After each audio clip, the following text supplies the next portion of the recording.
नमस्कार मित्रांनो, trending Marathi education या करंट अफेअरच्या मराठी एज्युकेशन चॅनलमध्ये आपले स्वागत आहे. तर मित्रांनो, आपण तुमच्यासाठी रोजच्या रोज चालू घडामोडीचे प्रश्न हे मराठीतून घेऊन येत असतो. आजच्या व्हिडिओमध्ये आपण तुमच्यासाठी 18 व 19 मार्च या 2 दिवसातील सर्व महत्त्वाच्या चालू घडामोडी या व्हिडिओमध्ये कव्हर करणार आहोत. मित्रांनो, तुम्ही चॅनलवर नवीन असाल, चॅनलला अजूनपर्यंत सबस्क्राईब केलेलं नसेल, सबस्क्राईब करून घ्या आणि बेल आयकॉनला प्रेस करा, म्हणजेच प्रत्येक दिवसाच्या चालू घडामोडीच्या व्हिडिओची नोटिफिकेशन तुम्हाला सर्वात आधी मिळून जाईल. तर चला मित्रांनो, वेळ न घालवता आपण व्हिडिओला सुरुवात करूया. नुकत्याच जाहीर केलेल्या 18व्या लोकसभेच्या निवडणुका किती टप्प्यात होणार आहेत? तर या प्रश्नाचं उत्तर आहे ऑप्शन क्रमांक 1, 7. मित्रांनो, नुकत्याच जाहीर झालेल्या 18व्या लोकसभेच्या निवडणुका या 7 टप्प्यात होणार आहेत. मित्रांनो, या लोकसभेच्या निवडणुकीबद्दल आपण थोडक्यात 6 पॉईंट लक्षात घेऊया. तर मित्रांनो, ही आता येती लोकसभेची निवडणूक ही 18वी असणार आहे, तर मागची निवडणूक ही 17वी होती.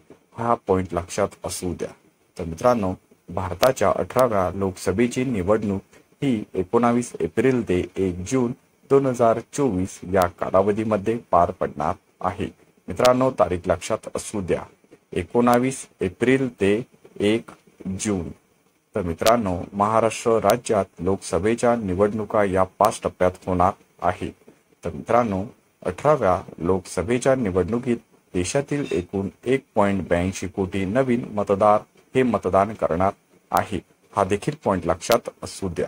तर मित्रांनो, महाराष्ट्र राज्यात लोकसभा निवडणूक 2024 साठी 9.88 कोटी मतदार हे पात्र असणार आहे. हा देखील पॉईंट देखील महत्वाचा आहे. तर या लोकसभा निवडणुकीत आचारसंहिता भंगाच्या तक्रारी तसेच गैरप्रकार रोखण्यासाठी केंद्रीय निवडणूक आयोगाने सी-विजिल ॲप हे विकसित केलेले आहे. हा देखील पॉईंट लक्षात असू द्या. तर चला मित्रांनो, आजच्या दिवसाची नेक्स्ट चालू घडामोडी बघूया. देशातील कोणत्या ठिकाणी 75 शेफनी एकत्रपणे जगातील सर्वात लांब डोसा तयार केलेला आहे? त्याची नोंद गिनीज बुकमध्ये झालेली आहे. तर या प्रश्नाचं उत्तर आहे ऑप्शन क्रमांक 2, बंगळुरू. मित्रांनो, देशातील बेंगलोर या ठिकाणी 75 शेफनी एकत्रपणे जगातील सर्वात लांब डोसा तयार केलेला आहे. त्याची नोंद ही गिनीज बुक ऑफ रेकॉर्डमध्ये झालेली आहे.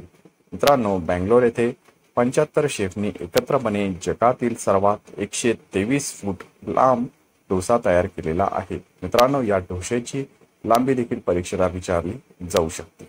तर चला मित्रांनो, नेक्स्ट चालू घडामोडी बघूया.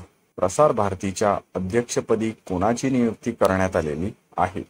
तर या प्रश्नाचं उत्तर आहे ऑप्शन क्रमांक 3, नवनीत कुमार सहगल. मित्रांनो, प्रसार भारतीच्या अध्यक्षपदी आता नवनीत कुमार सहगल यांची नियुक्ती ही करण्यात आलेली आहे. तर मित्रांनो, या प्रसार भारतीची स्थापना ही 23 नोव्हेंबर 1997 रोजी झालेली आहे.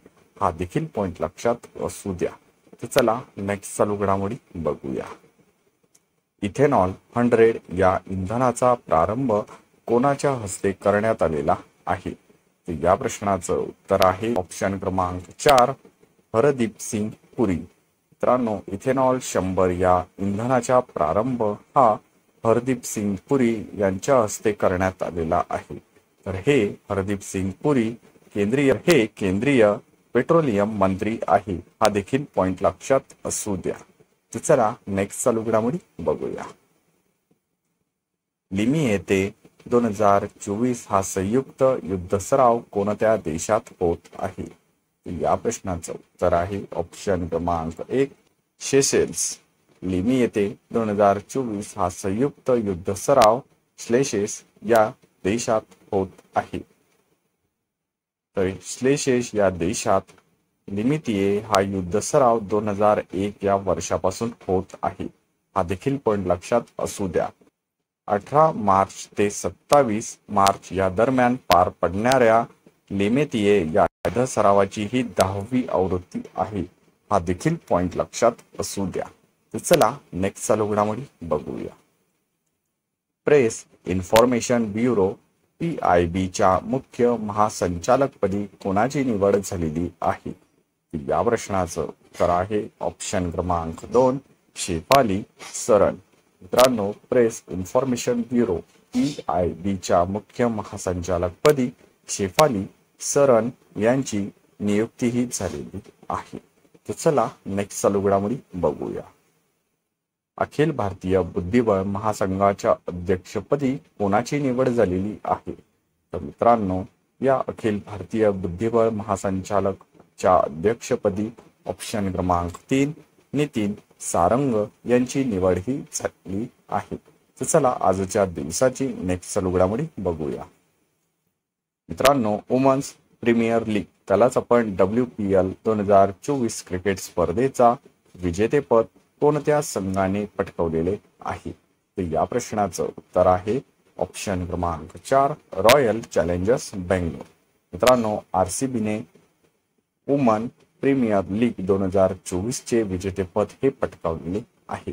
तर मित्रांनो, महिला IPL 2024 चे उपविजेतेपद हे दिल्ली कॅपिटल संघाने पटकावलेले आहे. रॉयल चॅलेंजर्स बेंगलोरने दिल्ली कॅपिटल या संघाचा पराभव केलेला आहे. तर या महिला IPL 2024 स्पर्धेमध्ये एलिस पेरी खेळाडू ही ऑरेंज कॅपची विजेती ठरलेली आहे. हा देखील महत्त्वाचा पॉइंट आहे. तर मित्रांनो, या खेळामध्ये पर्पल कॅपची विजेता ही श्रेयंका पाटील ही खेळाडू ठरलेली आहे. हा देखील पॉइंट लक्षात असू द्या. तर मित्रांनो, या वुमन्स प्रीमियर लीग 2024 क्रिकेट स्पर्धेचा अंतिम सामना हा नवी दिल्ली येथे आयोजित करण्यात आलेला होता. हा देखील पॉइंट लक्षात असू द्या. तर चला मित्रांनो, आजच्या दिवसाची नेक्स्ट चालू घडामोडी बघूया. भारतात कोणत्या राज्यात लायमी डिसीजचा पहिला रुग्ण आढळलेला आहे? तर या प्रश्नाचं उत्तर आहे ऑप्शन क्रमांक 1 केरळ. मित्रांनो, भारतात केरळ राज्यात लायमी डिसीजचा पहिला रुग्ण हा आढळलेला आहे. तर चला मित्रांनो, अशाच आपल्या रोजच्या रोज टॉप 10 करंट अफेअरचे प्रश्न बघण्यासाठी ट्रेंडिंग मराठी एज्युकेशन चॅनलला तुम्ही अजूनपर्यंत सबस्क्राईब केलेलं नसेल, सबस्क्राईब करून घ्या आणि बेल आयकॉनला प्रेस करा. म्हणजेच प्रत्येक दिवसाच्या चालू घडामोडीच्या व्हिडिओची नोटिफिकेशन तुम्हाला सर्वात आधी मिळून जाईल. मित्रांनो, वेळ न घालवता व्हिडिओला एक लाईक जरूर करा आणि जवळच्या विद्यार्थी अभ्यासू मित्रांना जास्तीत जास्त व्हिडिओ हा शेअर करा. याचा फायदा तुम्हाला आणि त्यांना येत्या परीक्षेमध्ये नक्कीच होणार आहे.